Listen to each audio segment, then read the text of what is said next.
Hey guys, no new video recently. Sorry about that. What has it been, like 8 days without a new video? Daily vlogs, they're a work in progress. Let me explain.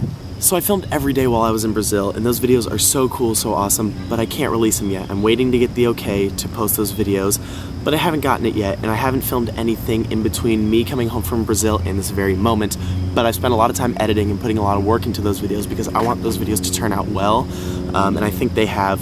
Now I'm just waiting for the okay to post them. I haven't filmed anything recently, so the daily vlogs are not so daily right now, but I'm trying to start them with today, and by today I mean this Q&A. They haven't been daily because I've been busy getting back into life, getting back into school, getting back into everything, and I'm kind of stressed, I'm kind of tired, I'm exhausted, I'm hungry, I'm everything right now, so sorry about that. To make up for it, I'm doing a Q&A right now, and it's all based on travel. First question is, what's the longest period of time you've ever traveled from one country to another? Traveling to Australia from Indiana was a 41-hour journey. And not just to Australia, but to where we were going in Australia, to Lightning Ridge, Australia, was like a 4-hour flight from Sydney with a 4-hour bus ride after that flight. But the longest stretch of that was definitely the 19.5-hour flight where the engine wasn't working on the tarmac, so we had to sit there for 3.5 hours before we actually took off. And then going to Australia from LA is a very long flight. And then after that we had a 10-hour layover in Sydney before we got on our next flight to Dubbo and then drove to Lightning Ridge. It was a long travel day, but it was well worth it because we spent about a month and a half in Australia and it was amazing. Do you have TSA pre-check or global entry? No, I've gotten TSA pre-check a couple of times, but I just don't really want to take the time to set up that stuff online. I probably should because starting this next year I'm going to be traveling even more than I already do. But I'm just really lazy. Multiple people have asked, what's the one item you forget most when it comes to packing? It's not that I forget to pack an item, it's that I forget to bring a bag with me to the airport. There have been many times I've gotten to the airport and realized I forgot a bag at home, so I've had to call my dad or call my mom, have them drive it to the airport as fast as possible, because I like to show up to the airport as late as possible so I don't have to sit there very long. But that's my biggest issue, is I always leave a bag at home, and then when I'm coming home I always lose my phone charger. I always leave it plugged into the wall, and that's bad because phone chargers are not cheap. What is the oddest thing that has ever happened to you while traveling?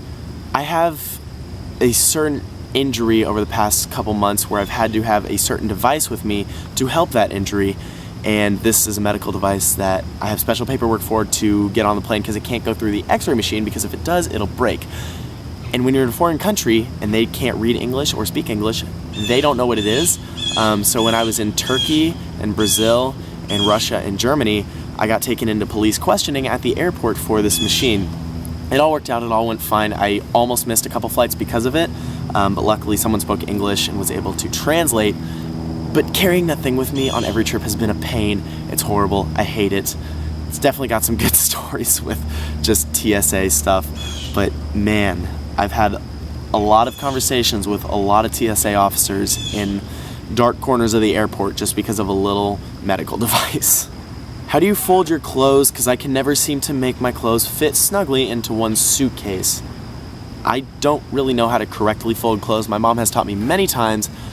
I've never paid attention. Sorry, Mom. But what I do is I kind of fold them into a square and make them as flat as possible, and then just kind of mash them all down in there. Because I'm an overpacker. I pack way too much all the time. Like I went to Brazil for a week and packed like 2 weeks worth of clothes. You know, you never know when you're gonna just need an extra pair of clothes, and I didn't wear like 80% of the clothes I brought. I overpack. But somehow I managed to make everything fit into one very large suitcase every single time. It's always awkward when you're filming something and a bunch of people walk by and see a camera setup pointed at my face. Okay, one more question. When you travel, do you limit yourself to visiting principal monuments, so like big name stuff like the Sydney Opera House or all that things, or do you walk along less known streets? It depends on the place, it depends on the monument, it depends on all these different things. When I was in Brazil, we didn't really see anything monumental, but we did see a lot of cool back streets and little shops and all those different things. When I was in Australia, I saw all the big things. I saw the Sydney Harbour, I saw the Opera House, we went to all these really, really cool places. So honestly, it just depends where I'm at. That's a bug. where I'm at, what monuments they have, if they're well known, and if a place is known for their back streets and their little shops, because like sometimes that's the bigger monument. So I try to go see the things that people tell me to go see, but most of the time I'm just at the pool diving because that's the only reason I travel. What's wrong with the autofocus? Why is it messed up? I don't know. Why is it messed up? Because the lights are making a flash scuff. Why is it messed up? So let's make the flash loss. Okay guys, that is the Q&A. The daily vlogs are going to be coming back. Stay tuned for the Brazil ones.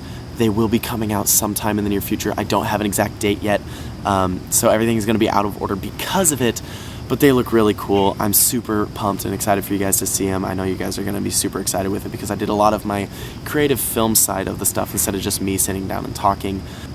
These next couple daily vlogs may not be me showing you my day. Daily vlog is typically seen as like me holding a camera going around doing different things, but I kind of want it to be different. I'm counting this as a daily vlog because I'm video blogging. Tomorrow I'm probably going to do something similar because I'm video blogging. It's all a work in progress. I'm really busy, I'm really stressed, but life's good.